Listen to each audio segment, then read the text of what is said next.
Météo Elf présente l'équilibre énergétique du territoire à un moment T pour les 24 heures à venir.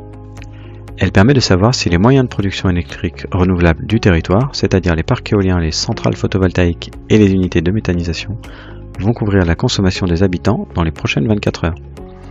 Elle dépend donc à la fois de la production des énergies renouvelables du territoire, mais aussi de l'importance de la consommation à un instant T.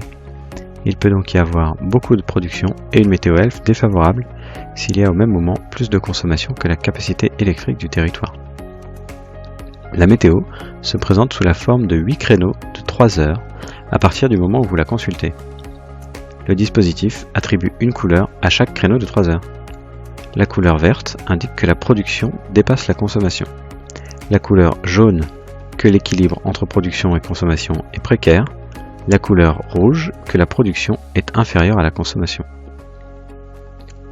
Pour chaque période de 24 heures sont aussi définies la meilleure période pour lancer son appareil électrique, c'est-à-dire l'heure durant laquelle la production est la plus excédentaire, et la période à éviter, c'est-à-dire l'heure durant laquelle il y a le plus de déficit de production par rapport à la consommation.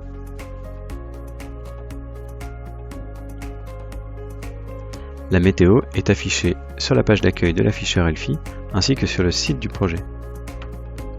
On peut aussi la consulter sur son site dédié météo.projet-elf.fr et l'ajouter à l'écran d'accueil de son smartphone.